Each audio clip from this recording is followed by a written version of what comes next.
It's not a ploy when the FBI pays Twitter $3 million. Not one, not two, $3 million to censor American citizens. It's not a ploy when the Department of Homeland Security tries to set up a disinformation governance board, because we all know that the Department of Homeland Security can tell what's good speech and what is bad speech, what's I mean, you got to be kidding me. I tell you what, dozens of whistleblowers have come talk to Republican staff on the Judiciary Committee don't think this is a ploy. That's why they came to talk to us. They know how serious this is. You've got to be kidding me. This is the most important. This is about the First Amendment, something you guys used to care about.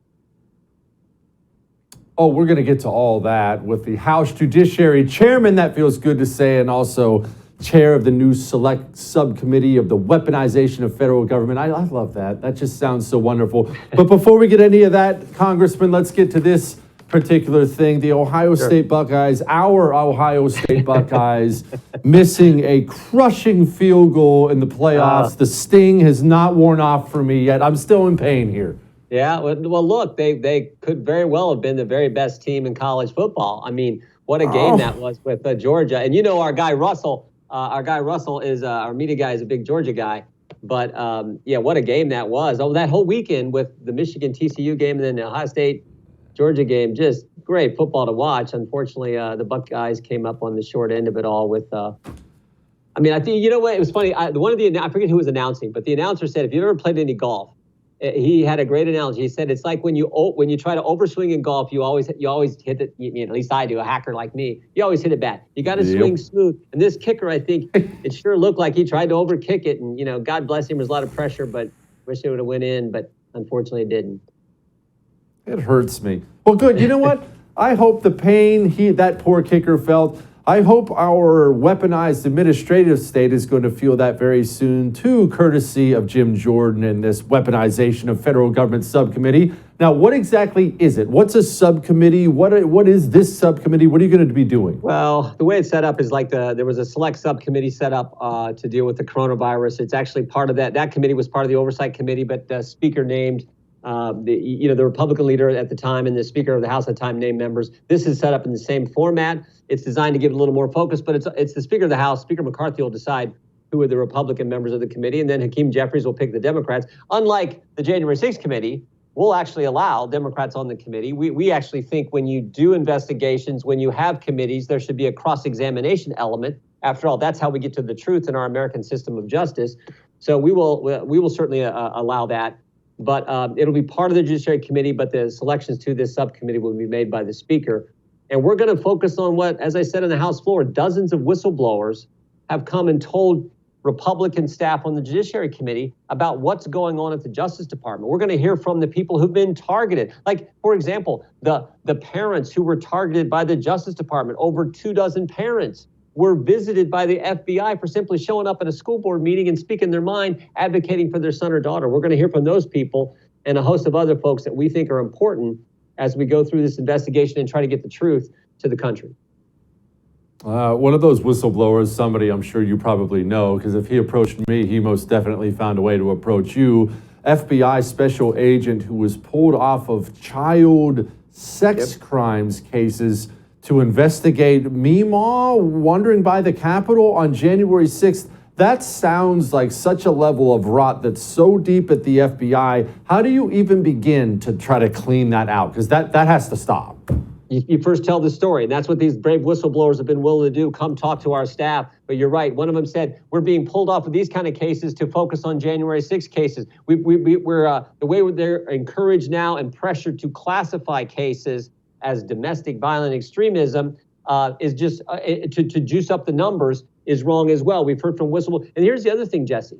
So many of these whistleblowers, after they come talk to us, lose their security clearance. Some of them have been suspended. You're not allowed to retaliate against a whistleblower, an FBI agent who's coming to us with the truth. But time and time again, they come talk to our staff. Next thing you know, their clearance is suspended. They get suspended sometimes themselves. Some guys have just said, I'm resigning because I don't want to take this.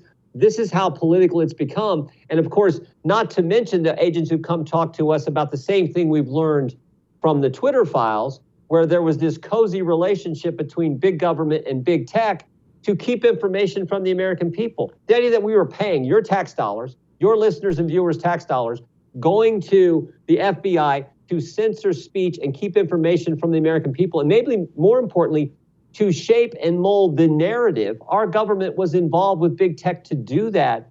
That is frightening, and that is a direct contradiction, direct violation of the First Amendment. And like I said on the House floor as well, the Democrats used to care about the First Amendment. They used to defend it. They used to respect it. But unfortunately, that doesn't seem to be the case today. It doesn't seem to be the case today. And man, it is amazing how fast things changed.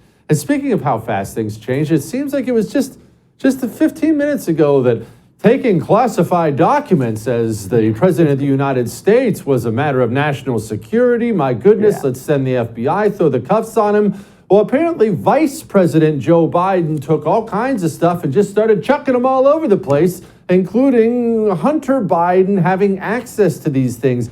Is this a big deal? Are we making it a big deal? Give me the real skinny on this Joe Biden classified stuff.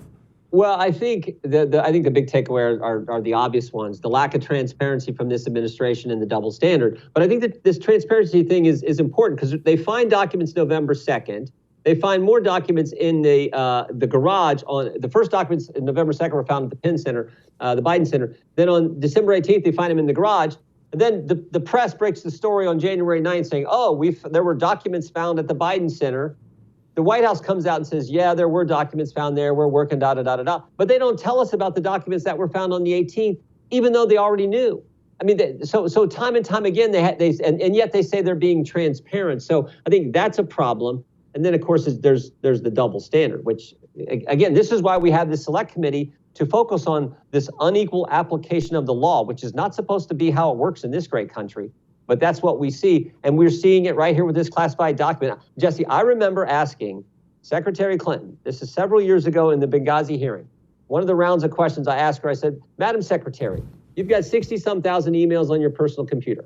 We don't need to see the personal ones. We don't need the ones to see the ones that are about your family. That's privacy. This is the way America works. We don't want to see that. We shouldn't see that.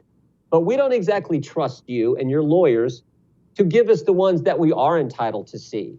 So how about this? How about we do something like have a neutral third party, like a retired federal judge, examine those 60-some thousand emails, let them decide and give us the information. And of course, her response was no, it'll be me and our lawyers who will decide that. And now contrast that with what happened to President Trump. President Trump, he doesn't get to decide himself. He doesn't get to have a neutral third party. They just show up at his house and raid his home 91 days before the midterm election. And again, that is what so frustrates Americans. One set of rules for the politically connected, a different set for us regular people, a different set if you're a Republican. Congressman, go get him. I appreciate you. We're rooting for you. Support the First TV today and get instant access to exclusive specials like Who is Ron DeSantis, the history of FBI scandals, and America's worst presidents. Visit thefirsttv.com/support or download the First TV app to become a supporter and start watching today.